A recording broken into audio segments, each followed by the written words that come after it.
Le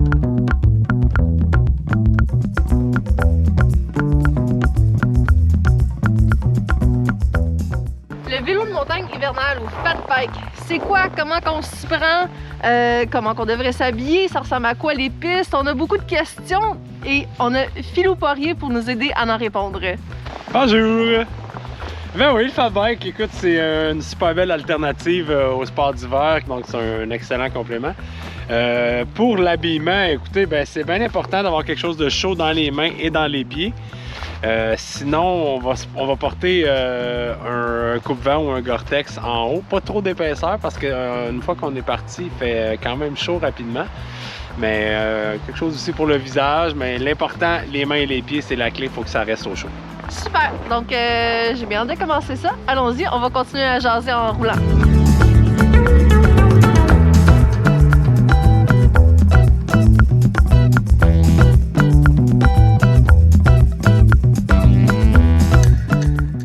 Donc on a déjà fait un petit bout, c'est vrai qu'on se réchauffe assez rapidement. Puis on voit vraiment que les pistes sont parfaites. À quelle fréquence tu dames? Parce que c'est Philippe qui dame les sentiers ici à Tremblant. Moi, mon mandat, en fait, pour le fat bike, à chaque fois qu'il y a plus que 2 ou 3 cm, je vais passer avec ma machinerie parce que ça devient difficile après ça s'il y a trop de neige accumulée. On est chanceux ici au Québec, ben chanceux, on va dire ça comme ça. On aime ça la neige, mais quand on a une bonne période sans avoir de précipitations, c'est parfait pour le fat bike. Le froid fait en sorte que la neige va durcir rapidement aussi, fait que ça nous permet de rouler le lendemain d'un entretien bien souvent.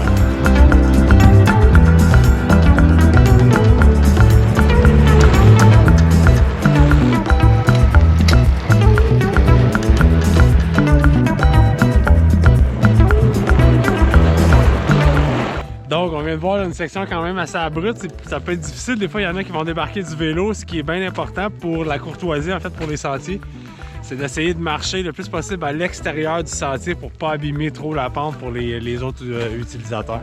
Ce que Michel va nous démontrer à l'instant. Prochaine fois, je vais l'avoir. Lève presse.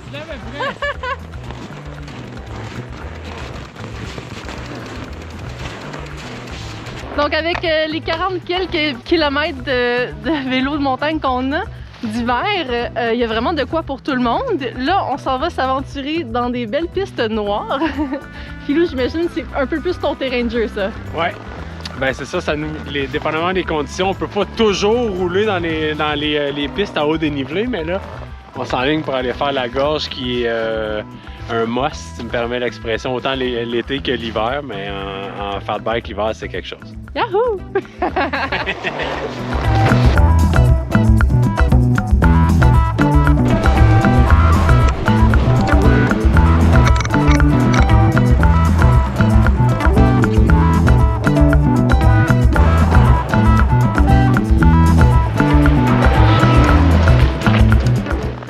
Donc là, on est sur le point d'amorcer la belle descente de la gorge. Y a-t-il quelque chose qu'il faudrait qu'on sache qui est peut-être différent de l'été ou quelque chose de spécial par rapport à la descente en fat bike? Bien, c'est sûr que le gros changement par rapport à l'été, c'est au niveau de la traction. Donc, il faut être un peu plus doux au niveau du freinage. Puis la position sur le vélo, on peut pas mettre le vélo en angle comme on le fait l'été puis s'appuyer contre les virages. Il faut décentrer un petit peu. Le vélo peut être en angle, mais il faut que notre corps reste au-dessus du vélo pour garder la traction. Donc c'est différent, mais c'est ça. Comme j'expliquais, il faut juste être plus doux sur le freinage puis s'attendre à ce que ça glisse un petit peu. On essaie ça!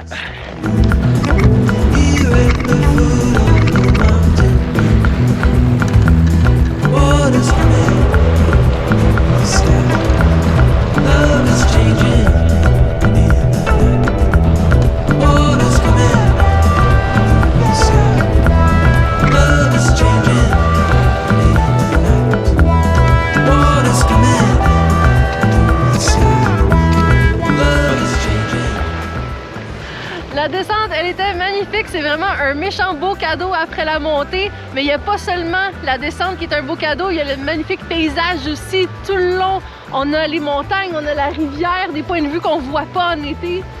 Ouais, là présentement on est sur le pont Jack Rabbit qui surplombe en fait la magnifique rivière du Diable qui est comme tu le mentionnais, là, c'est été comme hiver ici, on a la chance d'avoir des paysages à couper le souffle.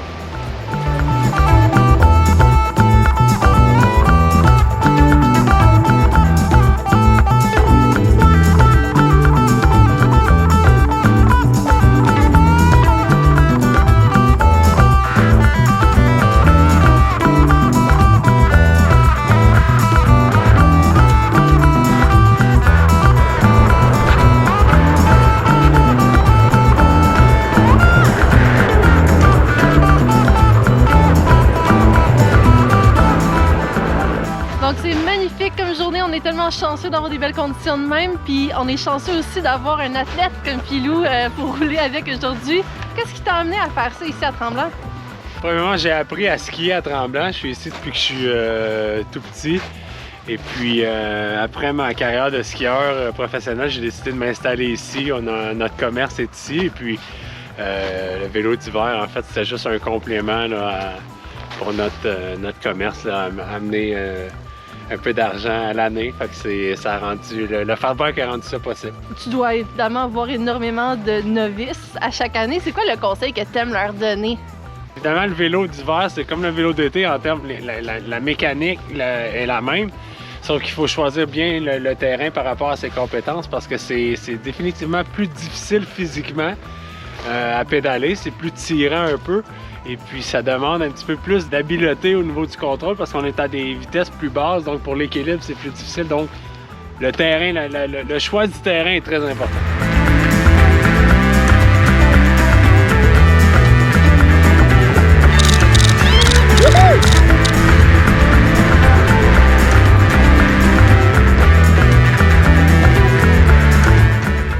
Donc voilà ce qui conclut une super belle virée en fat bike. C'est un bon entraînement. Ça fait pomper le cardio. On profite des beaux paysages qu'on ne verrait pas normalement. Donc venez en profiter avec nous et un gros merci à Philou de nous avoir guidés aujourd'hui et de nous avoir partagé ses super conseils. Ça fait plaisir, merci à vous autres.